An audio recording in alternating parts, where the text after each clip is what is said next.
and we're here today to discuss a sweeping, unprecedented, and historically successful operation that my administration has carried out in recent weeks to arrest, prosecute, and permanently remove members of foreign drug cartels from American soil. And the people gathered around this table are the ones that are doing it, and in this room. Some of them sitting a little behind. In fact, some of them, I'm surprised, are not actually at the table. You people should be very insulted by that.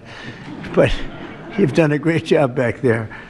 On my first day in office earlier this year, I signed an executive order to officially designate the drug cartels and savage transnational gangs as foreign terrorist organizations. It was my honor to do so.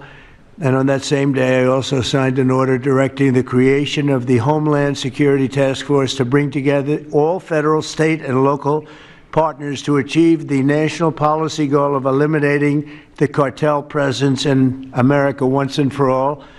And the results are, and it's early, and the results are spectacular. Led by ICE and the FBI, this task force includes the Department of Justice, the Department of War, DHS, the intelligence community, ATF, the DEA, the U.S. Marshals, and the state and local agencies in every part of our country. Other than that, we don't include too many people. That's a hell of a group, isn't it, huh? When you think of it. That's not a group you want against you. Certainly not at one time. In addition to the task force members, we're pleased to be joined by representatives of law enforcement at every level, the highest level, actually, but every level, including National President of the Fraternal Order of Police, Patrick Yos. Where's Patrick? Patrick, thank you, Patrick. Thank you for the endorsement, too. That really hit it off. I would have gotten 98% anyway, but it was still good to have your endorsement. Thank you, Patrick. I don't forget those things. President of the National Sheriff's Association, Chris West. Chris? Thank you, Chris, very much. Great. Good job. Major Cities Chief Association Executive Director Laura Cooper. Laura, thank you, Laura, very much. Major County Sheriffs of America Executive Director Megan Noland. Megan, thank you. Thank you very much. And President of the National Border Patrol Council, my friend, and a very good speaker, by the way. Whenever he gets up and speaks, I say, that guy can really speak. I don't know. I don't want him to run for office. I want him to stay where he is. Paul Perez. Paul. Thank you, Paul. Where is Paul? Hi, Paul. What are you doing over there, Paul? Good job. Good speaker you are, though, Paul. I mean it, too. You've made some incredible speeches, and all from the heart, too, right? Some great ones. Today, you'll hear details from my national security and homeland security teams about the extraordinary historic achievements of this new Homeland Security Task Force since it became fully operational last month in all 50 states. The job they're doing. What we inherited from this past administration is like disgraceful. In a matter of weeks, the task force has made the largest number of arrests of cartel leaders, operatives, and gang members in American history, more than 3,000 and counting. That includes members of the ultra-violent New Generation Cartel, the Sinaloa Cartel, the LNFM Cartel, MS-13 Cartel, and you know MS-13, the gang, and Tren de Aragua, another beauty. That's a group of real garbage we have to deal with, that we shouldn't have to deal with. These are, in addition to the massive numbers of dangerous criminals my administration arrested nationwide since January 20th, numbering over 120,000. It's a record, and 120,000 criminal arrests. Thank you very much. Unfortunately, for 4 long years before I took office, the last administration allowed the cartels and their operatives to frankly take over our country, to freely infiltrate America and all the communities nationwide. Along with transnational gangs, these groups have unleashed more bloodshed and killing on American soil than all other terrorist groups combined. These are the worst of the worst. It should now be clear to the entire world that the cartels are the ISIS of the Western Hemisphere, in addition to their monstrous violence, such as cutting off heads, burning their enemies alive, and burning innocent people alive, too, by the way. The cartels control large swaths of territory. They maintain vast arsenals of weapons and soldiers, and they use extortion, murder, kidnapping to exercise political and economic control. Thank you very much, Joe Biden, for allowing that to happen. Biden surrendered he just surrendered our country to the cartels. Don't worry, it gets better. We're taking it back. It's really fast at levels that nobody's ever seen before. But what we had to put up with, what we inherited, was just a disgrace. And while Biden was president, if he was president, I think the Autopen was president, not Biden, nearly 100% of those who infiltrated our southern border did so because they were personally approved. They admitted they were just what happened, assisted by the most dangerous and violent criminal organizations anywhere on the planet. The worst people on the planet they allowed into our beautiful country. Under the Trump administration, we're finally treating the cartels as the core national security threat that they really are. The cartels are waging war on America, and just as I promised in the campaign, we're waging war on them like they've never seen before. All you have to do is turn on your television and you'll see what's happening to them. Past administrations have tried to mitigate this threat, and our objective is to eliminate it. We're not mitigating, we're eliminating. We're getting them out. The bad ones we're putting in prison. We hate to do that because that means we're stuck with them for 50 years or more. In recent weeks, our Homeland Security Task Force has seized more than 70 tons of deadly narcotics, along with more than 1,000 illegal guns. And that's just recently. This is already the most successful anti-cartel and anti-gang operation in American history, and it's just getting started. We have incredible people. A lot of them are in this room with us today, and it's an honor to have them. But we're going to not stop until the threat has been fully and completely eradicated. I want to thank task force members with us today, including a person who's doing a fantastic job, Attorney General Pam Bondi. Thank you, Pam. Thank you. Secretary of War Pete Hegseth. Sounds so much better than Secretary of Defense. I don't know. Do you guys agree with that? I don't know. It sounds, we won the First World War, the Second World War. I always say everything before and everything in between. And then we got woke and we said, well, let's call it defense. I think we like it this way better. It's funny. That's something I thought it would be maybe controversial. And it's only controversial that we changed the name in the first place. It's not controversial at all. It's been unbelievably well accepted, Pete. Hasn't it, right? It's been pretty amazing. I thought it would be controversial. People want to have our country back. People want to do exactly what we're doing right now. We're getting a lot of credit for it, and we should. I want to thank, though, Pete. You're doing a great job. Pete Hegseth. Secretary of Homeland Security, Kristi Noem. Kristi, thank you very much. Director of National Intelligence, Tulsi Gabbard. Tulsi, good job.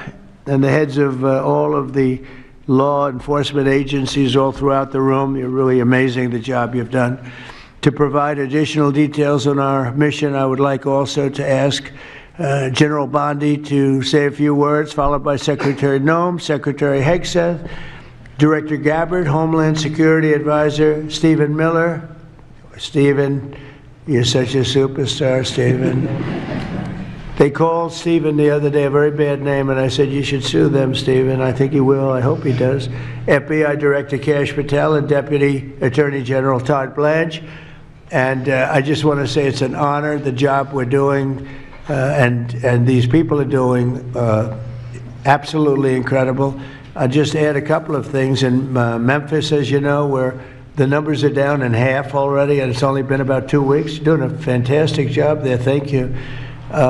Incredible. Nobody thought it was possible. It was really it was a very sick city. It was horrible what happened there. People would go from, if you're on the board of FedEx, they would ride you 1 block to the hotel. They said you couldn't walk it because it was too dangerous, and they're already feeling better about it. But the best example right now is Washington, D.C. We went from one of the most unsafe places in the planet, I hate to say, but in this country, to a totally safe city. It's nothing's crime-free, I guess, but this is about as close to crime-free as you're going to get. And you guys have done an incredible job with that. Every one of you have worked so hard on this one, and it's our nation's capital. And people would go to the nation, they'd go from, I always say, Iowa, Indiana, They'd go from Florida, they'd come up, they want to see the monument, I want to see the Lincoln Memorial, I want to see one of the monuments, any one of them, and they'd go home in a coffin. But not anymore. It's not happening anymore. We haven't had that happen in a long time. It was averaging more than one a week, one person a week. Who would think that's possible? And it hasn't happened anymore. And we have a safe city. We have a city where the restaurants are booming.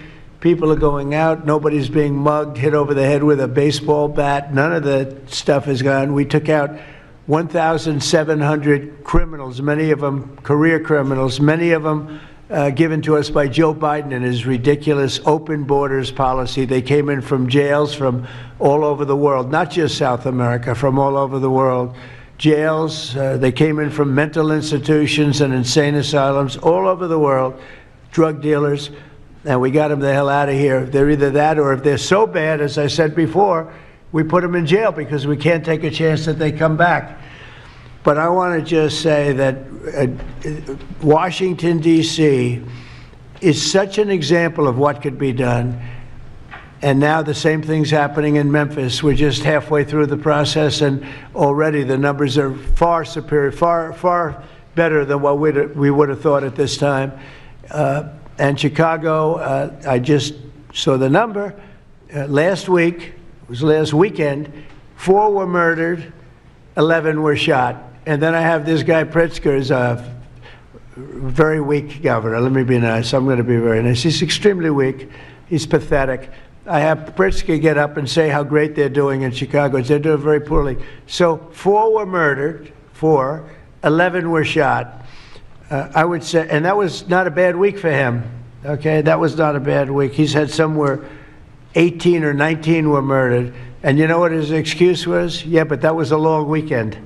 Okay, can you believe it? He said that was a long weekend. He's bad. And the mayor is worse. I mean, that mayor is worse. Low IQ, very low IQ. And we don't need low IQ people. We need people that are going to take care. And I love Chicago, and I love those beautiful women, black women, beautiful women wearing MAGA hats. And they're all over the place in Chicago. They want protection. They don't care if it's the National Guard, if it's the Army, Navy, Coast Guard, Marines. They'll take Space Force, okay? Space Force, send them in. They just don't want to be mugged, killed, raped, shot in the head, and we stop it. So we're going to be given a very special, we're going to give Chicago very special care. As you probably know, maybe you heard, we were going to do a big surge in San Francisco, but I got a great call from some incredible people, some friends of mine, very successful people. Mark, everybody knows him, and Jensen, everybody knows Jensen, NVIDIA, and others called me from San Francisco, and they said, we're working really, really hard with the mayor, and we're making progress. Would it be possible for you to hold off the surge? And I had 4 or 5 calls, and I think they're making progress of their own. That would be the greatest. I mean, if they could do that, that'd be great. And they have great competence in those people. I mean, incredible competence. Some of the smartest business leaders, and they're working very well with the police department. They're doing a good job. So we are holding off that surge, everybody, and we're going to let them see if they can do it. I said, I think we can do it much faster. I know we can do it faster. I think we can do it better than anybody. We can take criminals out that they're not going to know about, and probably they don't have the legal authority maybe to do what we can. But I'm okay with it, and we're going to let San Francisco, has the potential to be, it was a great, great city, has the potential very quickly to be a great city again. And these are the companies that are there that are all working, and those are the people that asked me, could you do away with the surge, and let's see how it works. And we'll do that. If we need to, we'll do it. But it's possible that we won't need to, and we will be focusing on other places like Chicago, and we'll have Chicago taken care of very quickly. But just remember, 11 people shot, 4 people murdered, okay? And that was this weekend, and that was Chicago. And then you'll see Pritzker get up and talk about, well, we have it under control. They don't have it under control. Just the opposite, it's getting worse. So we'll take care of, as soon as we give the go-ahead, which is all I have to do is give the go-ahead. We won the big court case the other day on the National Guard. That was a good case. Same thing with Portland, speaking of that, because that's where we won it. But, I mean, I looked the other night, Saturday night, Portland is like burning to the ground, and these people are saying, it's just friendly stuff. The whole place is burning to the ground. So we'll take care of that one. That's like an insurrection more than it is anything else. That's crazy. Portland's crazy. And then you listen to these radical left people talking about it's really okay. You're seeing things. You're really seeing things. So we're going to take care of Chicago. We're going to take care of Portland. We're going to take care of Memphis. We're proud of D.C. There's nothing to take care of anymore, but we're not going to let it ever go bad. It's never going to happen again, our nation's capital. And with that, I'm just going to tell you that Pam Bondi has done a fantastic job. And Pam, would you say a few words, please? Thank you, President Trump, and thank you for your leadership. And this is all about collaboration. And around this table, I'm looking around this table, we all work so well together. I don't think another administration in our nation's history has worked so well together. We talk constantly, Secretary Noem, Tulsi, Pete, constantly, but also all of our agencies working hand in hand, and that's why this is so successful. And these people around this table are working 7 days a week, 24 hours a day, even though the Democrats have tried to shut down the government. Terry Cole, I'm laughing because you're around the clock, you're all over the world. Director Patel, you're unstoppable what you're doing around this country. Gowdy Serralto, U.S. Marshal, Rob Sakata and Dan Driscoll wearing your ATF hats. Rob, I was on the texting, Todd Blanche and I were on the texting you at 1 a.m. on cases. I mean, that's how committed all of these people are to just keeping all of our citizens safe. And that's what it's all about. And this project is the brainchild of Stephen Miller. And you are doing so much to keep our citizens safe, our kids safe, and get these drugs off our streets. Like the mayor of San Francisco and I are going to be meeting on fentanyl in a few weeks and working hand in hand on that. Secretary Noem spoke to him. But the results of this last month have been historic. As the president said, in the last month, think about this, 3,200, more than 3,200 violent gangs and drug dealers have been taken off the streets. Off the streets. Now, Director Patel and all of these agencies have also been working so hard on getting the leadership, but we are getting all the gang members off the streets and the drug dealers, Sinaloa, CJNG, MS-13, and more, TDA.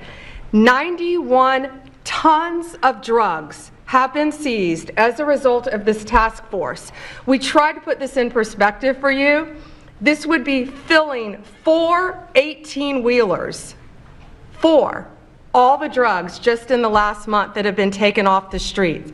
58,000 kilos of cocaine. Think about a big backyard swimming pool. That would fill 1.5 swimming pools. Just the powder cocaine that has been removed, saving lives this last month, thanks to all of these people around the table. 2,300 kilos of fentanyl powder and 2.1 million fentanyl pills off the streets. And as the president said, more than 1,000 illegal guns. The Biden administration was, for way too long, all of these great law enforcement officers surrounding the table were not able to do their jobs. What they've said is now they've been uncuffed. They can do their jobs now. We've been watching transnational gangs grow in our country, become organized, set up infrastructure in all of our states, but no longer under President Trump. We are destroying the infrastructure, and we're no longer on defense. All of these great men and women are on offense, so they better get ready. We're dismantling the cartels, and we are taking the leaders into custody and all of the gangs. We are going to supercharge this work. This is not a pilot program. This is permanent. We are here to stay. And Secretary Hegseth, we couldn't do this without you and the Department of War. Thank you all so much for everything you're doing around this table, working tirelessly. And President Trump, thank you for giving them the ability to do it. Thank you, Pam, very much. Thank you. Mr. President, since the year 2000, we have lost over 1 million Americans to drugs, to overdoses, to these cartels that have proliferated that kind of a disease on our people and have gone to war with our next generation of Americans. When you signed the executive order that was protecting the American people from invasion, what you did is that you took these cartels and gangs that we've known for decades and you declared them to be what they really are, and that's terrorists. You declared war on them, and you didn't say we were just going to fight them. You said we are going to destroy them. And everybody around this table is so honored to be here to work with you to destroy these terrorists that have been killing Americans for years and getting rich off of it. I'm so proud of the work that was done just in the September surge. You referenced that earlier. We had over 400 operations that went down in those first 43 days of the Homeland Security Task Force in operations that brought, as Pam referenced, 3,200 terrorists to justice, got them off the streets. Sir, we also have had over precursors and chemicals that were brought in. We've had the work at the southern border. We've got Border Patrol here at the table with you.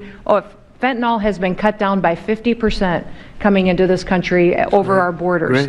We've continued to work not just nationally, but internationally and on our maritime borders as well. The ICE agents that have so much violence against them and threats against them, sir, they get up every day ready to work with this task force to be able to keep people safe. And then we've got Coast Guard, who's been doing just a ton of our incredible interdictions out on the seas and the waters in cooperation with operations that you've targeted in the Caribbean with the Department of War. And sir, I just want to thank you for the leadership you put at this table, for your cabinet members, for Stephen Miller, for putting this in place to make sure that what you did when you consolidated the Homeland Security Task Force, you took 1,000 other task forces that were already established in the federal government and you streamlined them into this room, into this group right here, so that we can look at each other in the face every day and say, what's our problem? How do we address it? How do we fix it?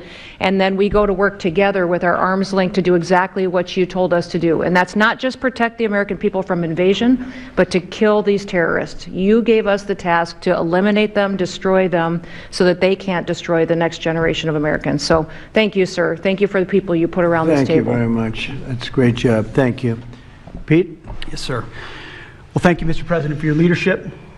Chief, likewise, Tulsi and Todd and Dan and Pam and Christy and Stephen and Cash. I mean, I could go around the table. From the Department of War, we are thankful and grateful for the incredible effort that your agencies put in. And we could not be more proud to stand shoulder to shoulder with you, not superficially, not kind of over here, but front and center on the Homeland Security Task Force, right there with you. Because our department has spent over 2 decades defending other homelands, and we're very proud to be defending our own. And if you talk to the troops down, say, on the southwest border, Mr. President, morale is sky high and continues to be, because they're proud to be defending their own communities, their own state, and their own country. So when that executive order was signed, the mission was clear: protecting the American people against invasion. And so the Department of War went straight to the southwest border. We still have 10,000 troops there. We have national defense areas. We're standing alongside the Border Patrol, and we've locked that border down, 100% control of the southwest border. We stopped the invasion.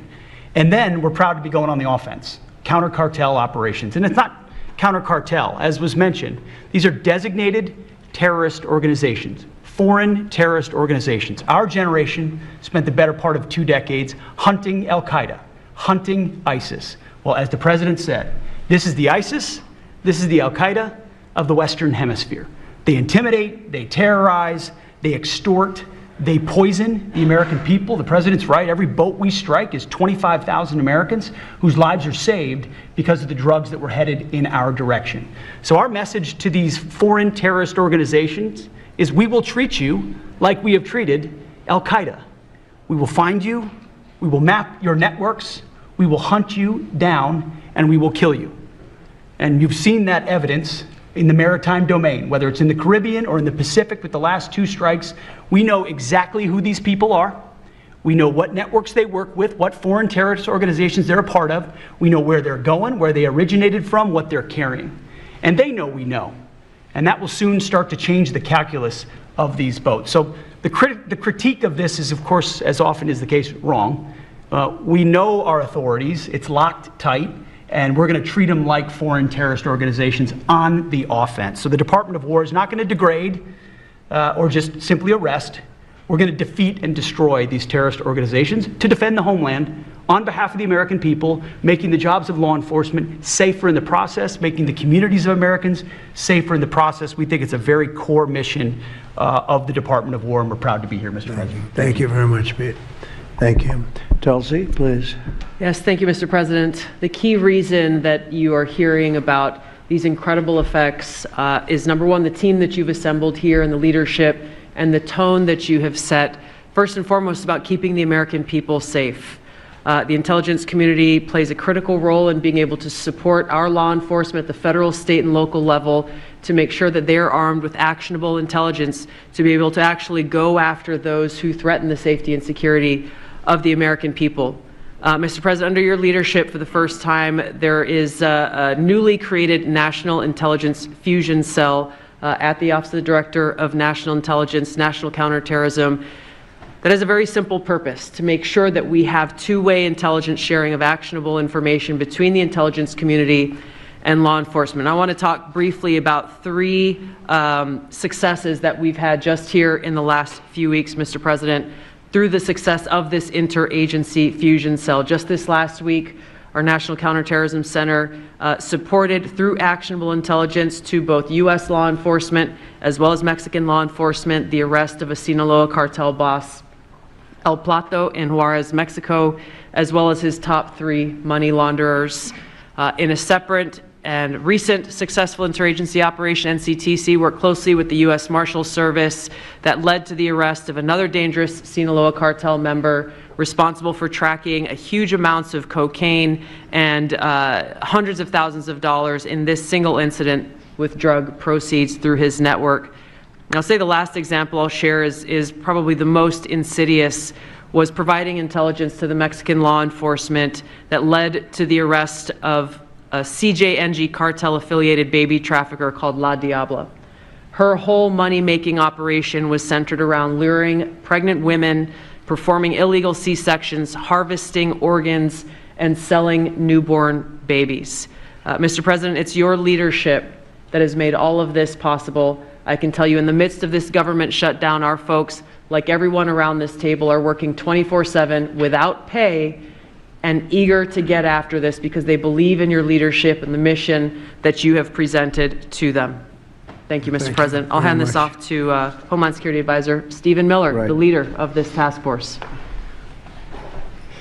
Let me just say, Mr. President, that this country was going to die without you. This country was going to actually die without you. That's what we were facing in 2024. We've been invaded for 4 years. Our communities were sinking. Our public safety had gone to zero. Cartels are running entire communities. Sex trafficking, child trafficking, labor trafficking was out of control. Overdoses were out of control. The cartels were claiming more and more territory. City services were buckling.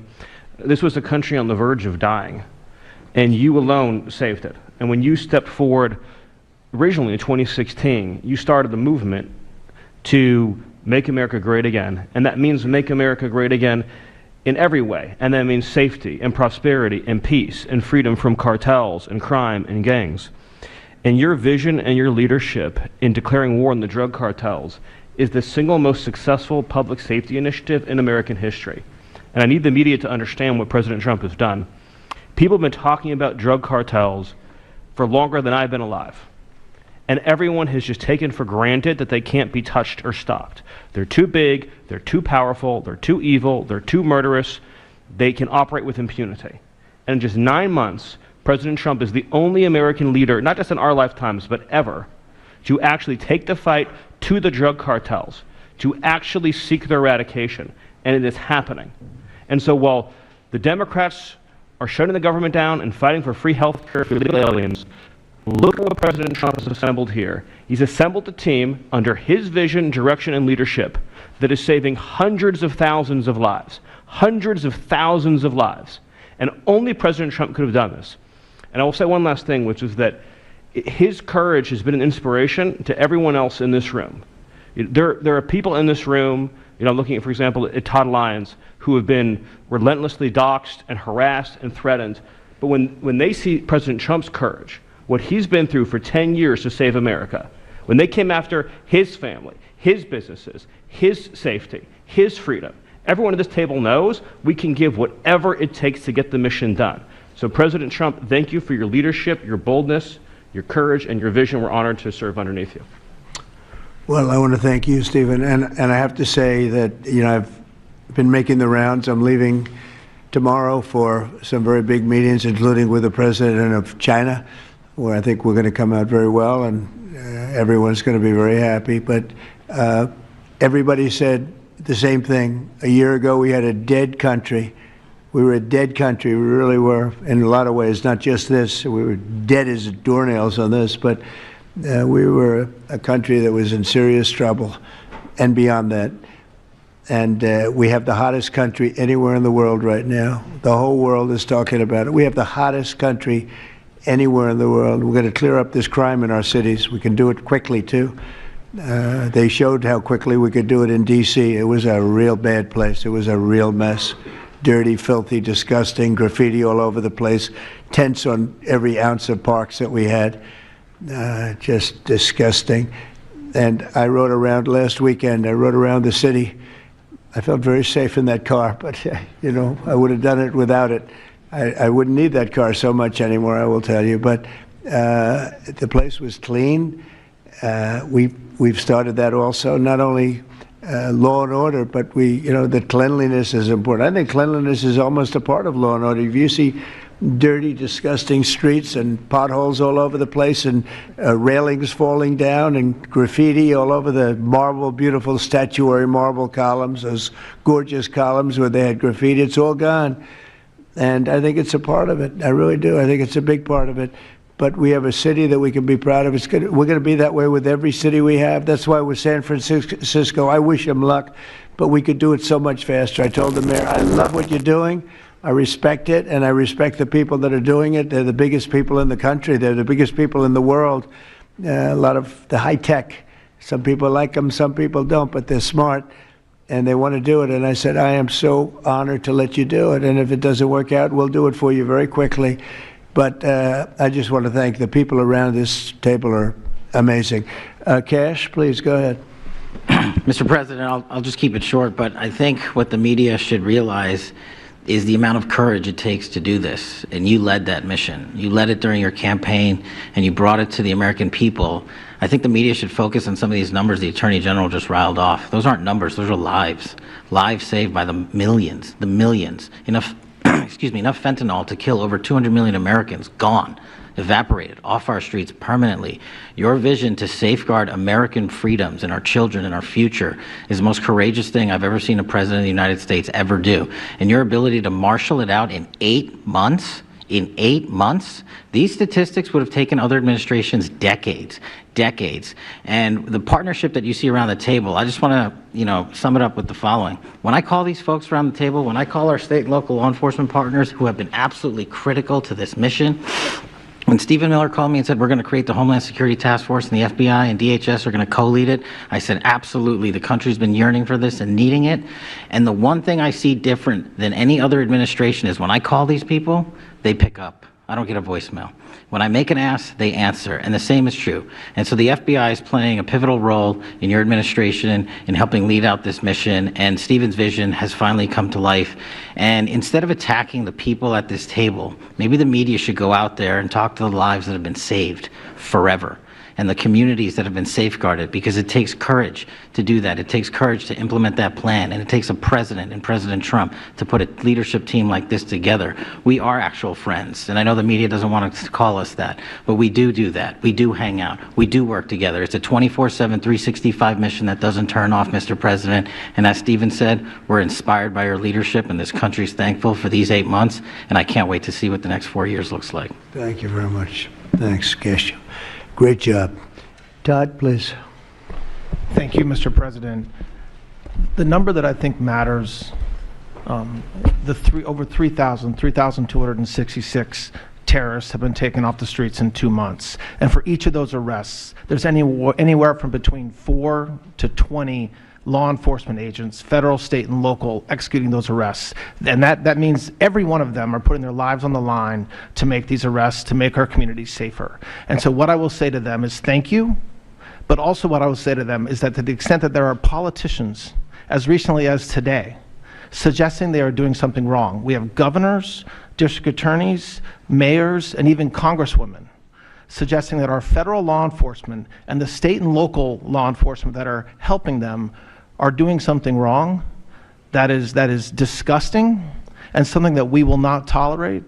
That every day Attorney General Bondi and I talk with all of our partners, making sure that they know that if any one of our federal agents, our state or local agents working under the HSTF banner are even touched by any of these terrorists or rioters, they will be prosecuted to the fullest extent of the law.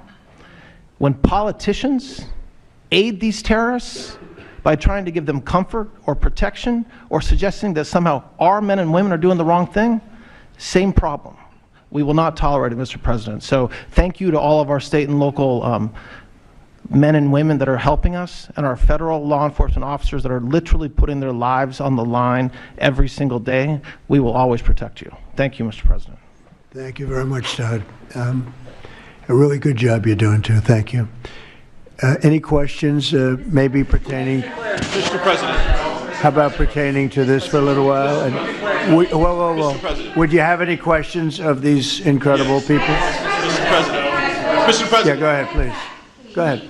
Mr. President, thank you. Mr. President, thank you. Good to see you. If I could just ask both of you, including Secretary Hegseth, there's reporting the U.S. just sent B-1 bombers near Venezuela to ramp up some military pressure there. Is that accurate, and can you tell us more about that mission? No, it's not accurate. No, it's false.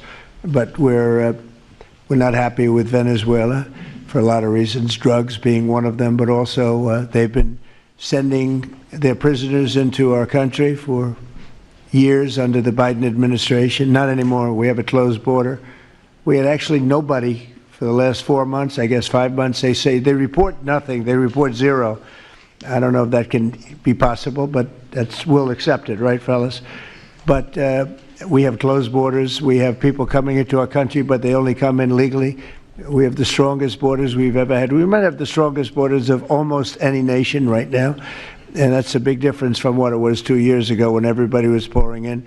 But we're very unhappy with Venezuela because of what they've done. They've emptied their prisons into our country. Nobody can do that. Only a stupid person would have accepted it, and that's what we had running our country, very stupid people. So we're not happy with Venezuela, I will tell you. Yeah. Mr. President, thank you, President Trump. You okay? Yes. On fentanyl. We're going to lose Sorry it. about that. On fentanyl, we have President some Trump. good medical help right over there. That's all right. On fentanyl, according to CDC data, nearly 330,000 Americans died over the past 5 years from fentanyl. That's 1 in every 1,000 Americans who died. It's more than that, but that's all right. Yes, it's I know you think it's even more. I'll be discussing that with President Yes, Xi. so that's actually my question. I figured it was. I was wondering, since it mostly comes from China and has caused such carnage in the U.S., what are you going to say to convey the seriousness? And also a second question for you or Secretary Hegseth. Is there any evidence that China is now smuggling fentanyl through Venezuela to bypass U.S. and Mexican port controls? They are doing that, yes. But they are paying right now a 20% tariff because of fentanyl. That's billions and billions of dollars that they're paying. We're actually, on November 1st, the tariff on China goes to 157%, which is record-setting territory. And we don't want that because it's not sustainable for them. They can't sustain that. We don't want them to have to go through that. So I'm meeting with President Xi, and I would say we have some big issues, like with the farmers and various other things. But the first question I'm going to be asking him about is fentanyl. And if you think about it, they make $100 million. Think of this. They make $100 million selling fentanyl into our country, $100 million. They lose $100 billion with the 20% tariff. So it's not a good business proposition. It's $100 billion approximately that they have to pay. It's a big penalty to make $100 million. So I think they want to do something. They want to put it on the list. It's on the list. It's one of the things we're talking about, and I'm putting it right at the front of the list. So they pay a very big penalty for doing that, and I don't think they want to be doing it. And we'll see what happens at the end of next week, because I'll be meeting next week, as you know, along with we're stopping in Malaysia, we're stopping in South Korea, we're stopping in Japan. I'm meeting with President Xi actually in South Korea, so it'll be the first thing on the list. Yeah, please. Yes, Mr. President. Mr. President. On the drug boats, sir, has there been any discussion about capturing one so that you can show the amount of narcotics? We know everything about them. Yeah, Jennifer. We know everything about them. We know where they're coming from, who they're coming with, generally who's in the boat. I'll let Pete discuss it a little bit, but they have incredible intelligence. And, you know, usually when you see 5 engines, I've never even seen that before, but when you see 5 engines on a boat going about 65 miles an hour, loaded up with white powder in silver cases, generally speaking, that's not a good sign. They're not going fishing, right? And you don't see any fishing rods, right? So, Pete, I'll let you discuss that a little bit, please. Well, yes, sir. Likewise, generally you don't see fishing in submarines either, sir.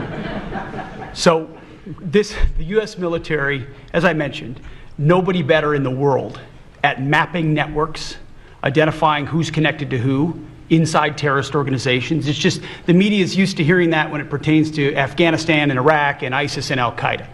But if you reframe how you understand the world in our own hemisphere, that's exactly what these foreign terrorist organizations are. And so we will track them, we will map them, we will network them, and we will hunt them and kill them because they're trying to and they are killing and poisoning the American people.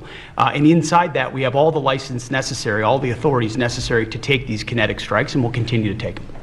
And we've been, you know, just to add, because I think it's important, we've been capturing them for years. You know, it's not like, gee, let's capture one. We've been doing that for years. For 25 years we've been doing it. Not at a level like we're doing it now, I mean, just with the hits we're hitting, but we have much more intensity than any administration's ever had. But we've been capturing these boats for years, and they get back into the system, and they do it again and again and again, and they don't fear that. They have no fear. The thing I can tell you right now, it's very hard to find any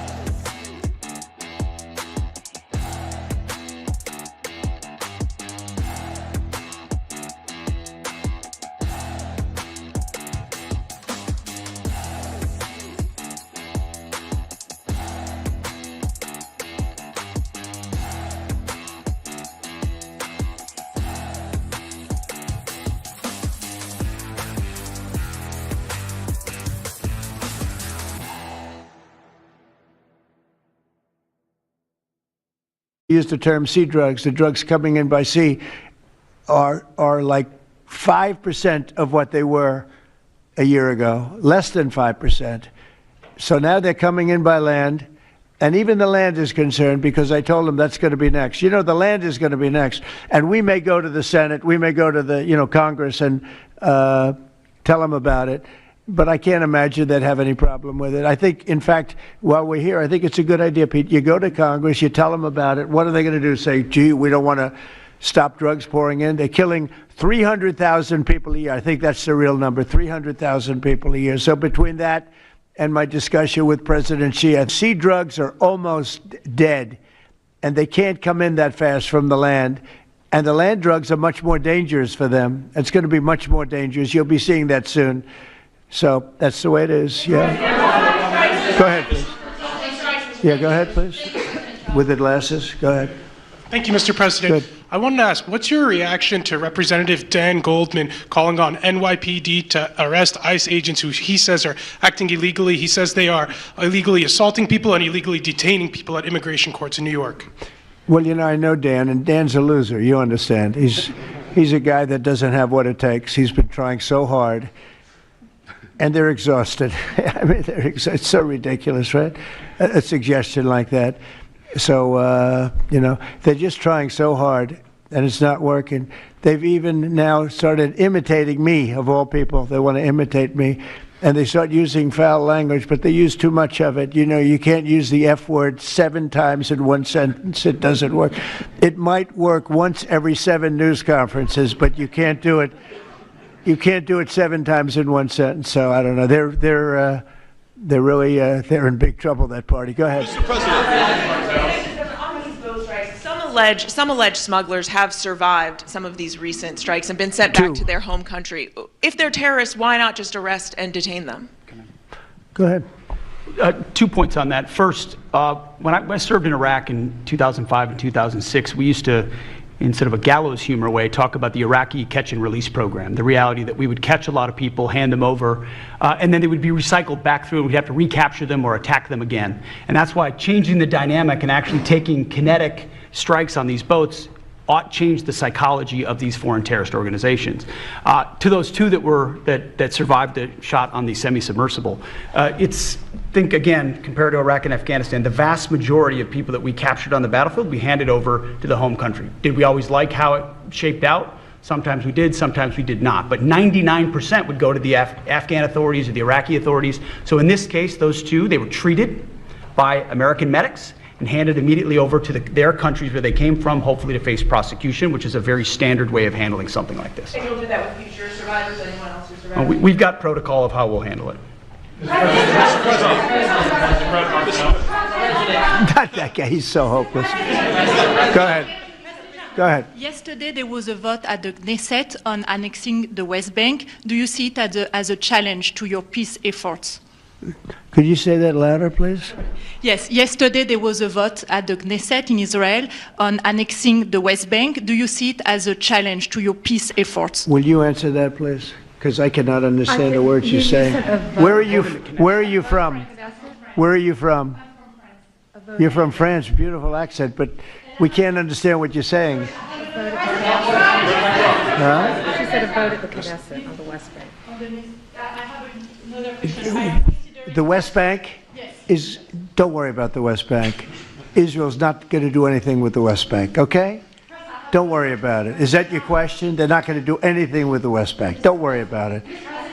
Israel's doing very well. They're not going to do anything with it. Yeah, please, go ahead. Thank you so much. Thank you, President Trump.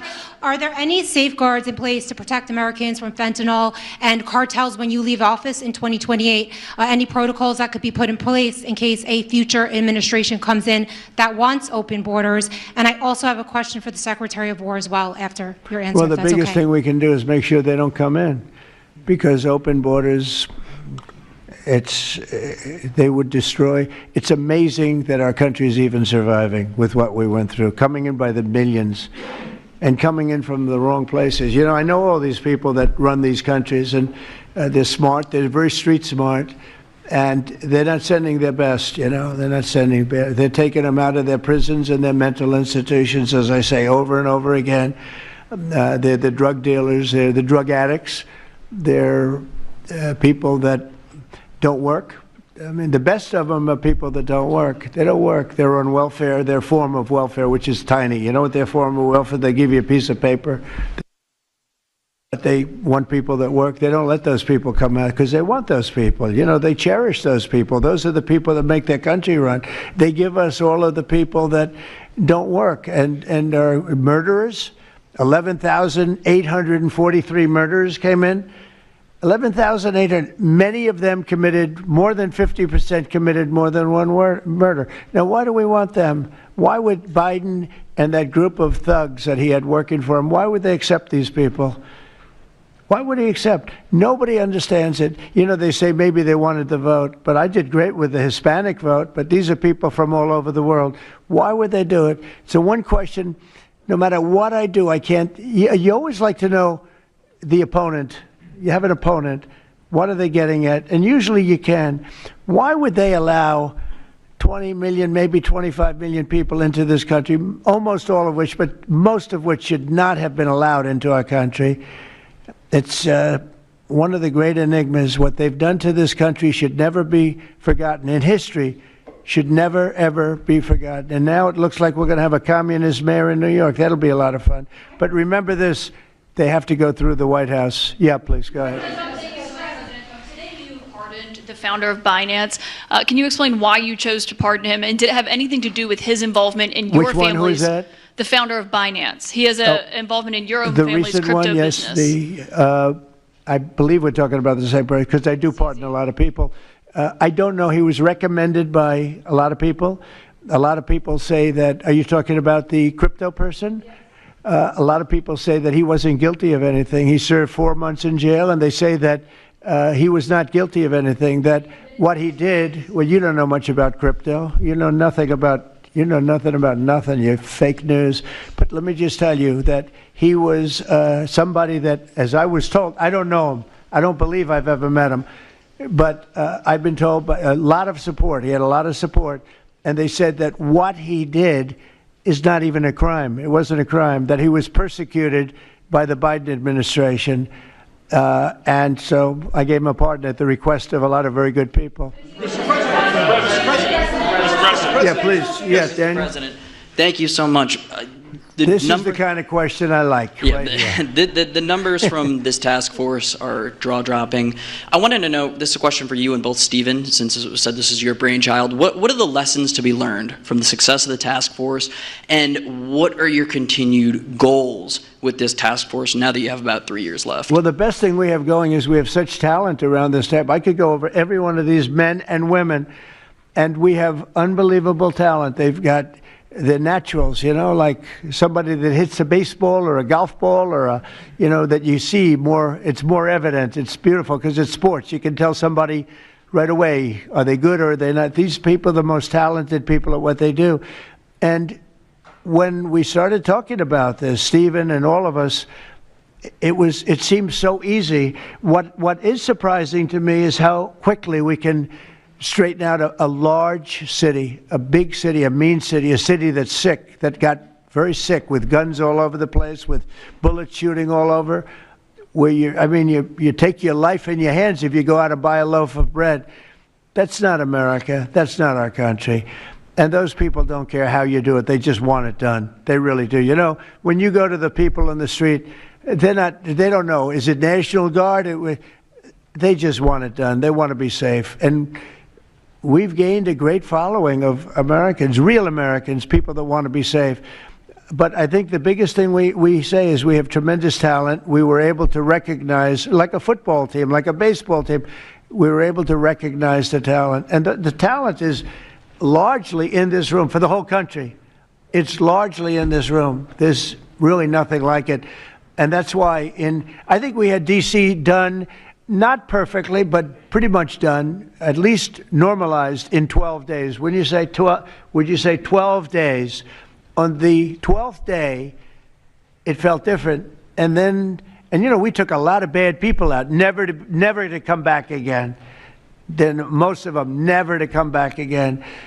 But there's great talent, and there's also great courage. I've been watching what goes on.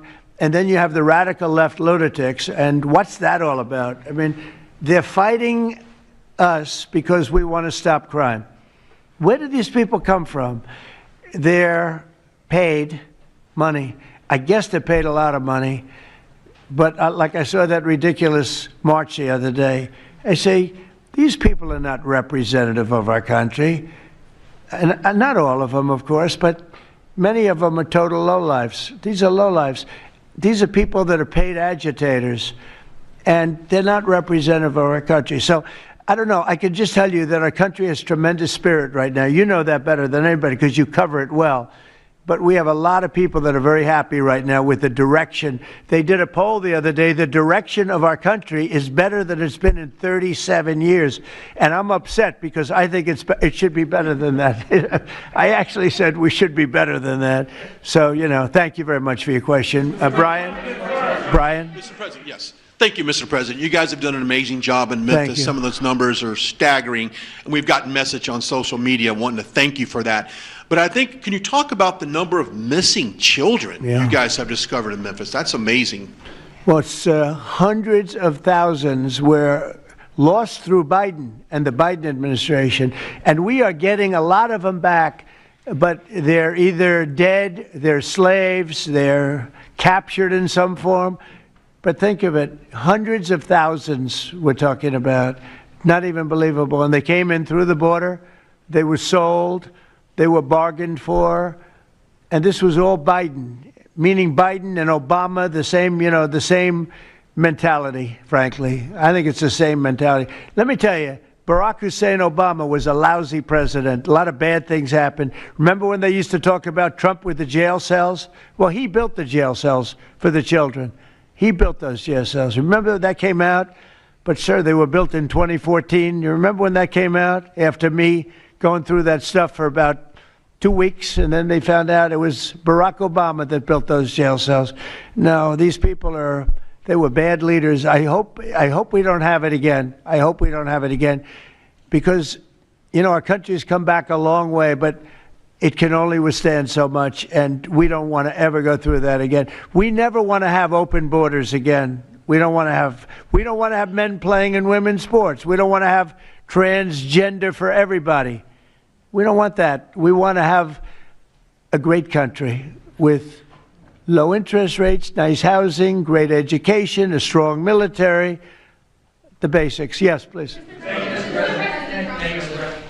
In last night's New York City mayoral debate, Zohran Mamdani said he would close Rikers Island if elected. What kind of impact would that have on public safety? Well, it's not good. I guess it's not a very nice place, but you need it. You need something. You have a lot of additional people in New York City that should not have been here. They came here through the open border, through Biden's. You know, I don't know how they even do it. New York City's always been tight for money.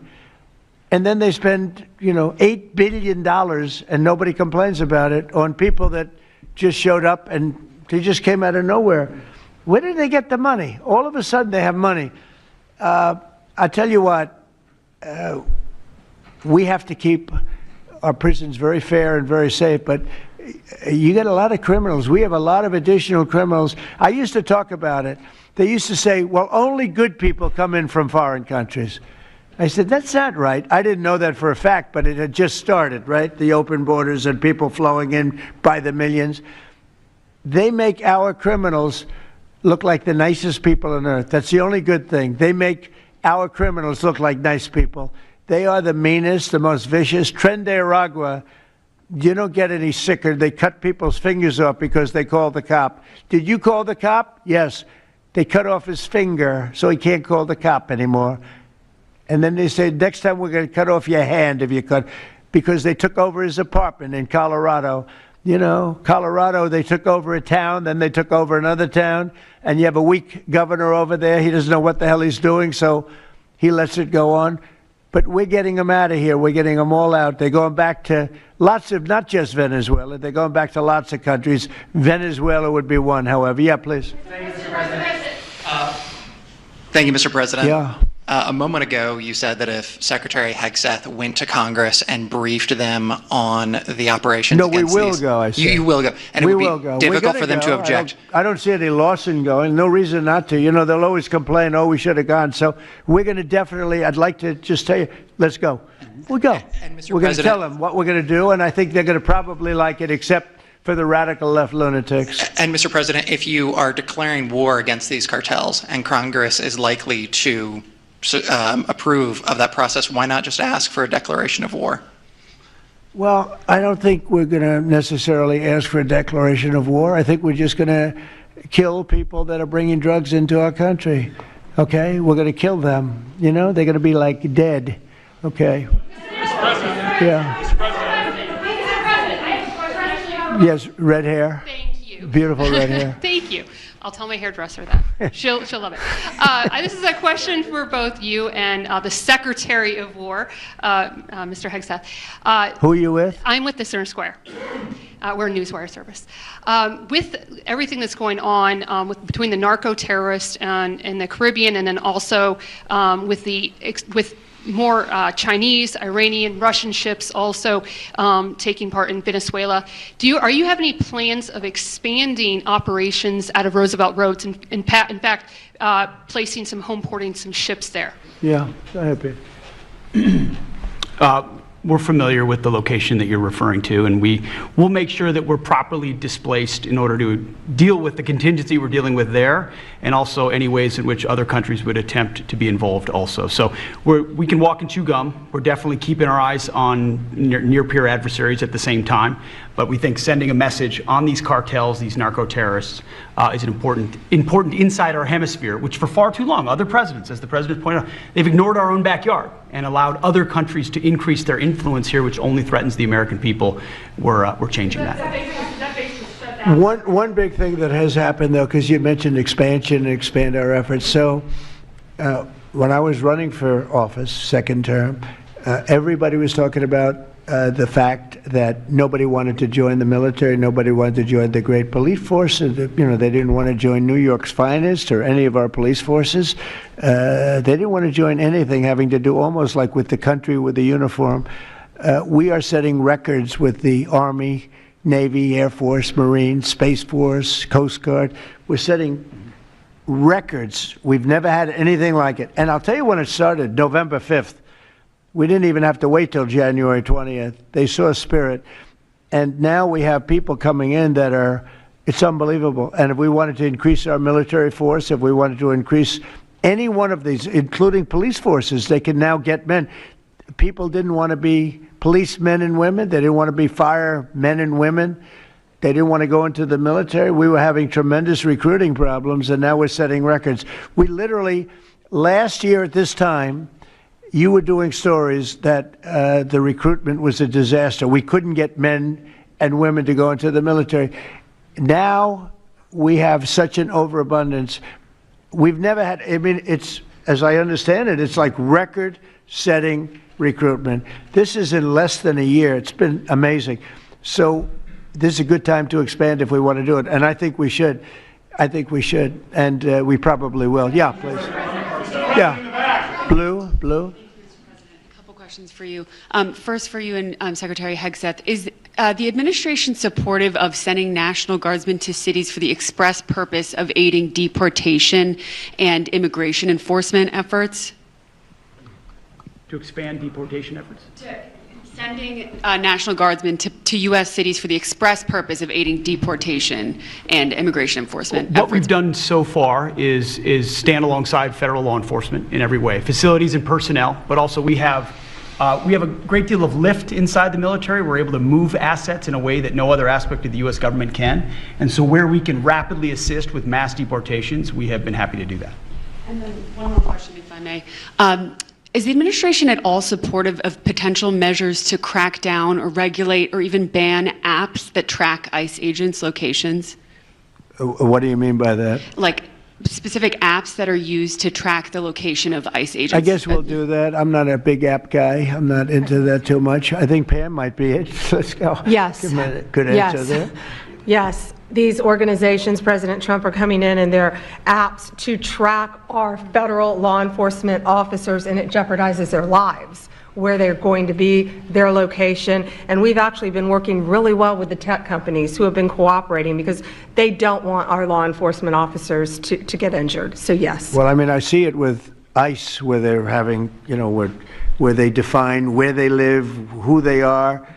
And, I didn't have a big view on the mask, but I now understand why they should wear masks. I think it's very dangerous for them not to wear masks. They can do whatever they want. I notice some do it and some don't, but it's pretty dangerous. But when you look at, you talk about that question, I think it's very dangerous, and I think you're coming down on that very hard, right? Yeah,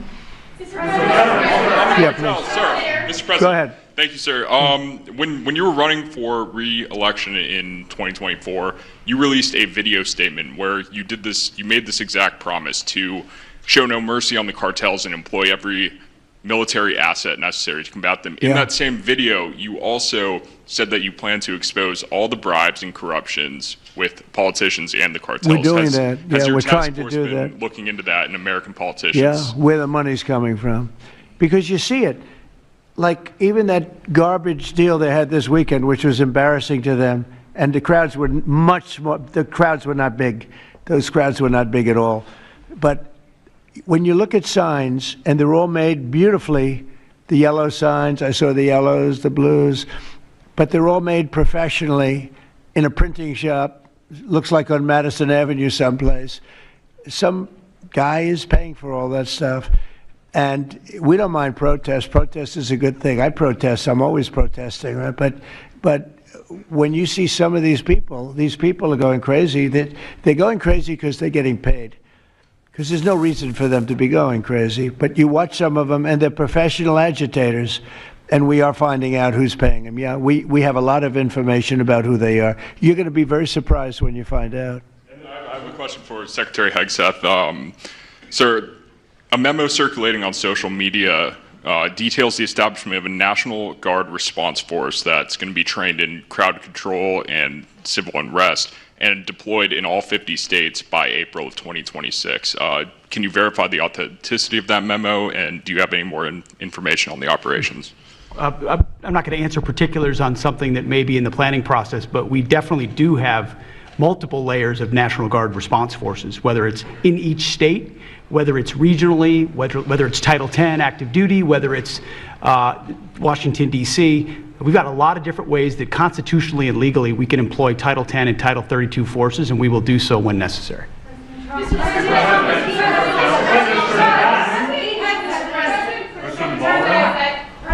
you. President Putin basically said today that Russia is immune from U.S. sanctions. He said that it would not impact the Russian economy in any serious way. Is he good. wrong? I'm glad he feels that way. That's good. I'll let you know about it in 6 months from now. Okay, let's see how it all works out. Yeah, go ahead, please, Blue.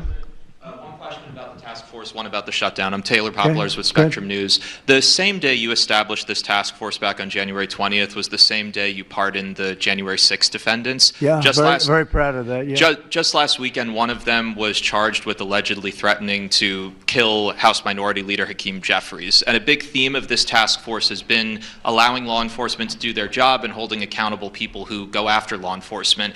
Do you worry that your actions back on day one undermine what this task force is trying to accomplish? No, you have thousands of people that we're dealing with, and if one goes haywire, look at what this guy in Virginia said, where he wanted to kill his opponent. He's going to kill his opponent. He's going to kill his opponent's children and I think wife.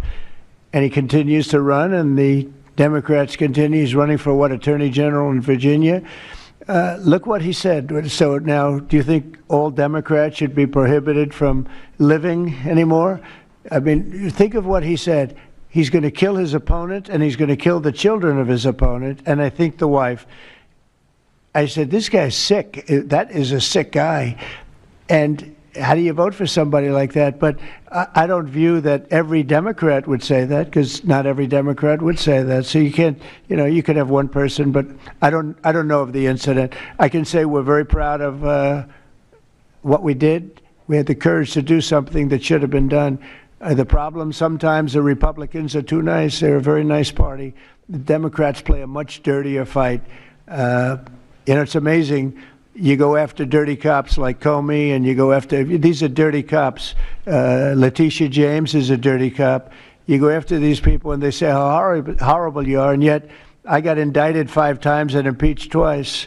Nobody says anything about that. They say, they actually said the other day, he's trying to indict somebody. Got indicted 4 or 5 times, Todd, maybe more than that. Yeah, I think you could say 87 times if you really think about it, right? With the charges, a bunch of phony guys, but nobody says anything about that.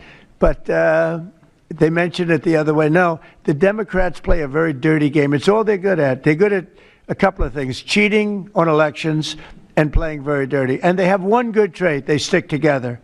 They stick together. They stick together through the worst policies that anybody's ever seen. It's unbelievable how they stick together. And I respect them for sticking together, but it's a dead party because their policies are no good. Okay. Brian, we'll do a few more and we'll go home. Wonderful. Everybody's going to go home. I'm going back to the Oval Office, however. Speaking of Democrats, there's a report that there's a grand jury on Adam Schiff for apparent mortgage fraud. If he is indicted, should he step down as a U.S. Senator? Well, I'm not going to comment on that. I would just say Adam Schiff is one of the lowest forms of scum I've ever dealt with in politics. He's a horrible human being, very dishonest person. I have no idea what's going on. You tell me that he's going to be indicted. I don't know. You could ask Pam. I don't know if she could say it. Probably you are allowed to say it, but I wouldn't know about that. I can only tell you he's a very bad, I think he's actually a sick person. Do you want to talk about that? We're not going to comment on any grand jury that's open. We can't legally. I don't know. By the way, I hope it's true, but I don't know anything about it. Yeah, please. Are you planning to donate to the ballroom? Oh, millions of dollars, yeah. Well, I also give, I give a lot of money to the White House. The White House is, as you know, I give my salary, and I usually like to steer it to the White House because this house was a little bit abandoned. First of all, for 4 years, you had a guy walking around that didn't know where the hell he was. And this house was not taken care of the way it was supposed to be. I take very good care of property. I was very good at that.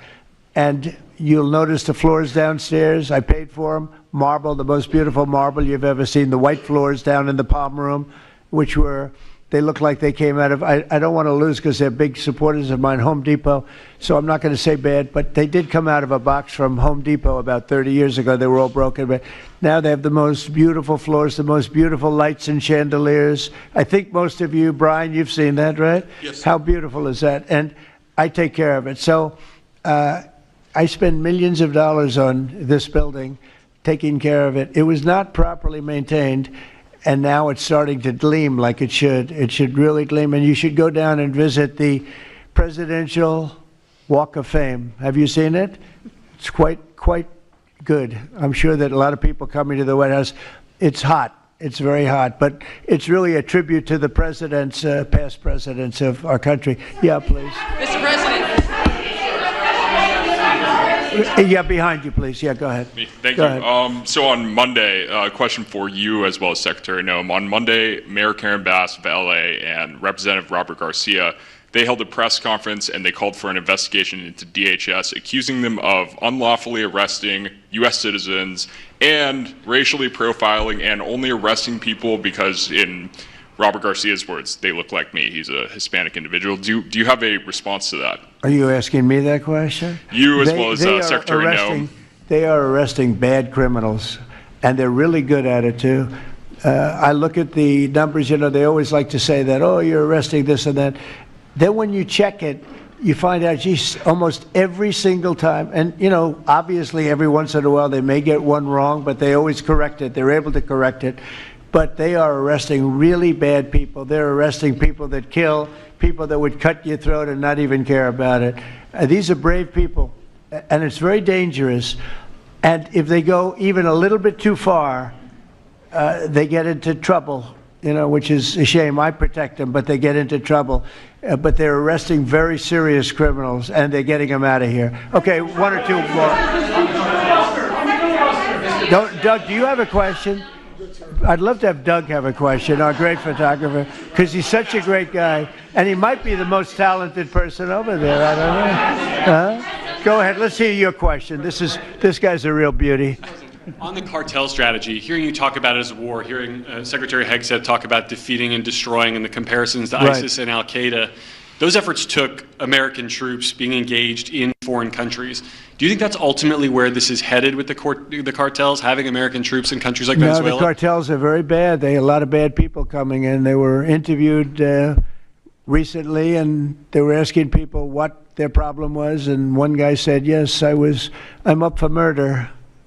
Didn't know what he was saying, obviously. I'm sure his lawyer was not thrilled with his statement, but no, they're rough people coming into those cartels. Those cartels are rough. You look at what happens, the trip up is horrible, especially for women. They're being killed, they're being raped at levels that nobody thought even possible. In my opening speech, I mentioned that, but in a very light way. I mentioned the word rape. Then I found out that you take a look at what happens in those cartels. It's horrible what's going on. And we're doing the world a big service by just telling them, you don't have too many cartels now because they know when they get up here, they're going to be stopped. Under Biden, they were just flowing into the country. it didn't matter what you were, where you came from, what you looked like, what your record. They didn't check records. Millions of people came into this country that should not be in our country right now. We've gotten a lot of them out. It's the single biggest problem that we were given. Inflation, I've already taken care of. Economically, the country is the strongest it's ever been. Thank God for tariffs. If we didn't have tariffs, we'd be a third world nation. But thank God for tariffs. We're the richest nation in the world now because of tariffs. And we're able to economically protect ourselves, and we're able to really protect ourselves from a national security, situation. But we have cartels that, somebody came up with the word cartel. I won't tell you who that person was, but you got a lot of bad people in the cartels. And you could look at a country like Mexico, and I really respect the president. I really respect a lot of the people over there, but a lot of the leadership. But they are in fear in their own country because those cartels are running those countries, okay? And that includes Colombia. Colombia is a drug den. It's a drug den, and it has been for a long time. You got a lousy leader over there right now, bad guy, a thug. But they make cocaine at levels that we've never seen before, and they sell it back into this, and they're not going to get away with it much longer. We're not going to put up with it much longer. Colombia is very bad. Mexico is run by the cartels. I have great respect for the president, a woman that I think is a tremendous woman. She's a very brave woman. But Mexico is run by the cartels, and we have to defend ourselves from that. Go ahead. Let's go with you. Go ahead. Let's listen to this beauty. Shutdown by the time you return from your trip to Asia? Do I expect to have it resolved by the time I return? I don't know. I said long ago we shouldn't have been in this problem. This was September 28th. It came due in Biden's regime, and before the election, September 28th, and they pushed it off into the future. And I was running when they did that. And when you're running, but I did say, what the hell are they doing? That and debt ceiling. They also pushed the debt ceiling past the election date. So that would mean the next president has it. But I did say that I think the Democrats have gone totally crazy. And you don't know what they're going to do because they don't care about the people. They don't. I really think they have no leadership. They have a lot of very low IQ people. Jasmine Crockett is a low IQ person. A lot of them are. I don't want to insult too many of them, but a lot of them are. They have no rudder. I don't think they know what they're doing right now. They've never done this before. They always agreed to go and, called an extension. Let's do an extension and talk. Even today, look at what happened today. They don't want to pay the people that have worked. And, this was supposed to be this was a test. And they wouldn't pay the people that have been working. They said, no, we don't want to pay them. This is all the Democrats. Now, all we need is 5 Democrats. And I know a lot of Democrats that are saying they're more than 5. Probably not that many more than 5, but they're more than 5. And all we need is like 5 Democrat votes so we open our country again. Sad, though, we have the greatest economy in our history. We have the highest stock market. All these things are rocking. We will have by the end of my first year more than $20 trillion of investment. The all-time record is $3 trillion. I think it's China. We're going to have $20 or $21 trillion. We've never had anything like it coming in because of tariffs. The money pouring into our country, the plants that are opening, AI, automobiles, everything. And the Democrats want to close our country. They're really, they say deranged. They suffer. I guess it's Trump derangement syndrome, which I think is going down now as an official condition by the doctors. I think they get paid extra money if they handle it because it's more difficult to handle than a normal mental disease. But you know what? They really should approve an extension, get the country back to work, get the people paid. And, it's very simple. You just don't know what's going on. There's something wrong with them. It's sad, actually. Have you raised the full $300 million needed to fund your? Have you raised the full $300 million needed to fund your ballroom? And how much specifically are you donating to this construction project? I think $350 million. All donor money and money that we put up. We've raised. It's going to be It's going to cost right in the neighborhood of $300 million. It's been expanded and made absolutely. It'll be the most beautiful ballroom